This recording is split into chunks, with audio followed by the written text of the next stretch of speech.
नमस्कार दोस्तों, आज हम आपके लिए नवरात्रि में सुनी जाने वाली महागौरी की कथा लेकर आए हैं। श्रीमद् देवी भागवत पुराण में प्राप्त ज्ञात कथाओं के अनुसार शुंभ और निशुंभ दो असुर भाई थे, जिन्होंने भगवान ब्रह्मा से वरदान प्राप्त किया था कि वे किसी भी पुरुष द्वारा नहीं मारे जाएंगे, चाहे वह मनुष्य हो या पशु पक्षी, बल्कि केवल एक महिला द्वारा मारे जाएंगे। उन्होंने ये वरदान यह सोचकर प्राप्त किया था कि वे हमेशा के लिए जीवित रहेंगे, क्योंकि वे ऐसी किसी महिला को नहीं जानते थे जो इतनी शक्तिशाली हो कि युद्ध में उन दोनों को मार सके। इस प्रकार सशक्त होकर इन राक्षसों ने संतों की प्रार्थनाओं में तपस्या में बाधा डालना शुरू कर दिया और उन्हें परेशान करना शुरू कर दिया और उन्हें किसी अन्य देवता के बजाय केवल शुंभ और निशुंभ की जोड़ी की पूजा करने के लिए कहा। देवताओं को एहसास हुआ कि वे दोनों भाइयों को नहीं हरा सकते, तो उन्होंने महागौरी के वादे को दोहराया कि जब वे मांगेंगे वे उनकी मदद के लिए आएंगी। देवताओं ने मिलकर महागौरी की स्तुति करते हुए कहा कि वह सर्वशक्तिमान है।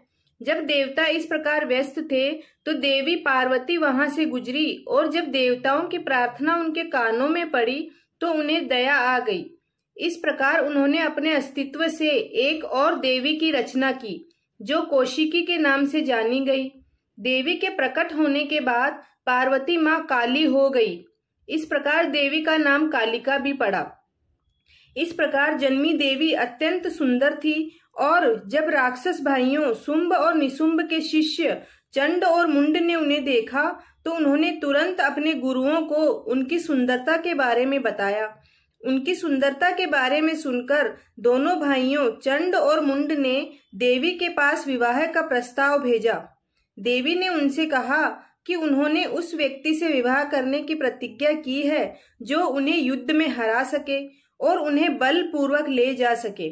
इस प्रकार देवी द्वारा युद्ध के लिए उकसाए जाने पर शुंभ और निशुंभ ने पहले इस सुंदरी को हराने के लिए एक बड़ी सेना और अपने योग्य सेनापतियों को भेजा, लेकिन पराजित होने पर उन्होंने चंड और मुंड को गौरी से लड़ने के लिए भेजा, जिन्हें देवी ने महाकाली का रूप धारण करके पराजित कर दिया और इस प्रकार देवी को चामुंडा भी कहा गया, जिन्हें असुरों चंड और मुंड का सिर काट दिया था। जैसे जैसे युद्ध अधिक से अधिक भयंकर होता गया, इस युद्ध में देवी की सहायता के लिए 7 देवताओं के शरीर से 7 और देवियां शक्तियां प्रकट हुई। उस समय युद्ध के मैदान में भेजा गया सर्वशक्तिमान राक्षस रक्त बीज, जिसे यह विचित्र वरदान प्राप्त था कि जहां कहीं भी उसका खून जमीन पर गिरेगा वह बीज का रूप ले लेगा और उससे एक और नया रक्त बीज उग जाएगा। उसका वध करने के लिए देवी ने काली से कहा कि वह रक्त बीज का खून जमीन पर गिरने से पहले ही उसे चाट ले। इस बीच देवी ने राक्षसों के सिर काट दिए। फिर सभी शक्तियों ने मिलकर निशुंभ और उसकी सेना को मार डाला और सिर्फ शुंभ को छोड़ दिया। जब शुंभ को एहसास हुआ कि वह संख्या में कम है तो उसने देवी गौरी को ताना मारा कि वह अकेले उसे नहीं हरा सकती और ऐसा करने के लिए उसे 7 अन्य देवियों की मदद की जरूरत पड़ गई। देवी माँ को क्रोध आ गया और उन्होंने सभी शक्तियों को अपने में समाहित कर लिया और अकेले ही शुंभ का वध कर डाला और इस पूरी दुनिया को बुराई से मुक्त कर दिया।